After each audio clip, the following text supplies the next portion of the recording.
você me falou que quando você sempre se viu como uma pessoa criativa quando você era pequena.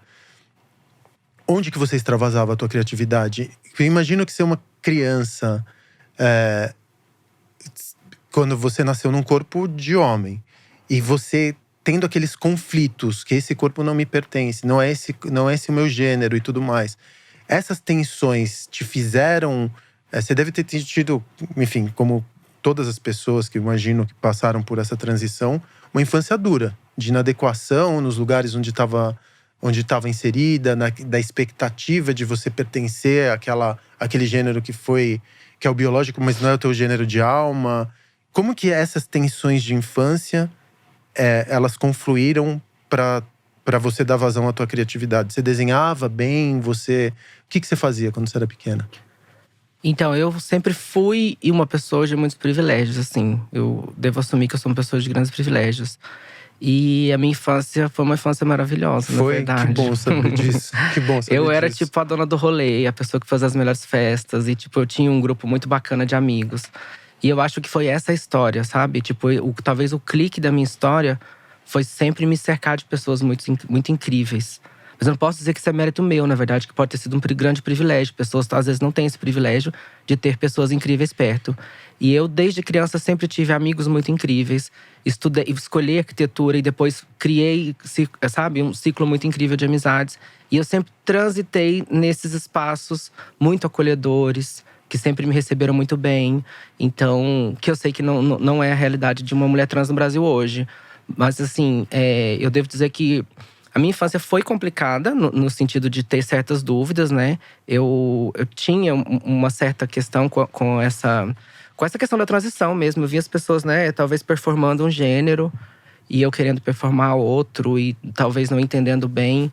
Mas eu meio que encontrei formas de me dar bem com essa situação, de estar sempre entre pessoas bacanas, estar sempre entre pessoas acolhedoras. E foi assim na infância, na adolescência. E depois escolhi uma faculdade que tem… Enfim, arquitetura é uma faculdade que… É porosa, né? as pessoas são mais abertas. E foi bem bacana, assim, o processo. Aí já tá uma primeira lição. Quando você ouve falar sobre uma pessoa que fez uma transição, a lente que você usa é da tragédia. Você já parte do pressuposto que aquela existência é pontuada pela tragédia, né? A narrativa, ainda para pessoas que são sensíveis a essa transição, a narrativa é sempre a narrativa da tragédia. É muito… Eu jamais imaginei que uma pessoa… E olha que eu sou, né? Eu trabalho… A primeira funcionária que eu tive na minha vida, no meu primeiro negócio, a Renata Bastos, você deve conhecê-la aqui, é uma figura super importante em São Paulo. Era uma mulher. E era uma mulher que não era uma mulher cisgênero.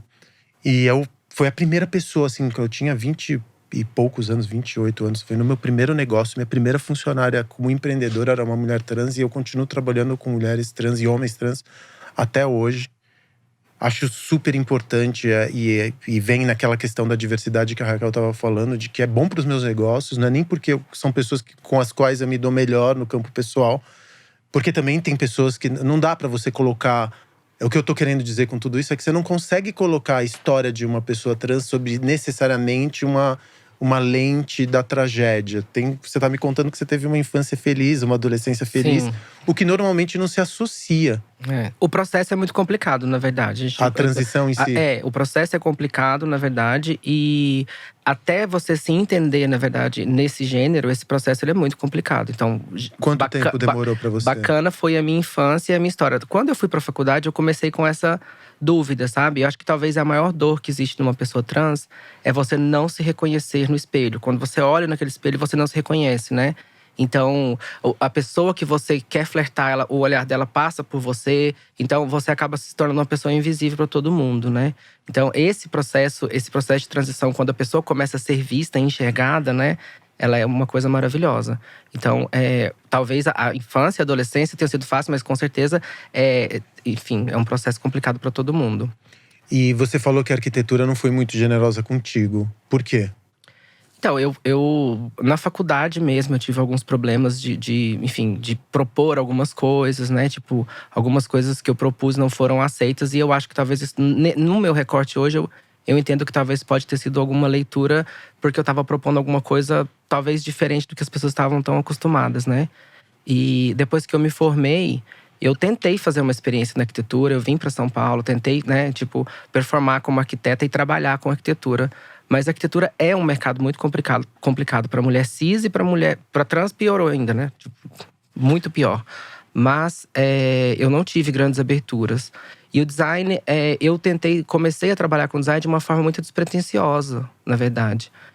Quando alguém me pergunta como é fazer design autoral, às vezes alguns dos meus alunos da faculdade perguntavam qual é o caminho que eu tenho que seguir para fazer design autoral, né? Que é o que eu faço hoje.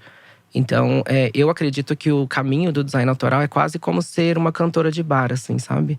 É fazer pelo processo, é fazer pelo momento. Tipo, se aconteceu de você estourar e de você virar uma grande cantora, ok. Se não acontecer, o processo foi lindo. Então, eu acredito que o processo ele é muito mais importante do que o produto. E eu levo isso pra tudo que eu faço, inclusive para as minhas produções, assim.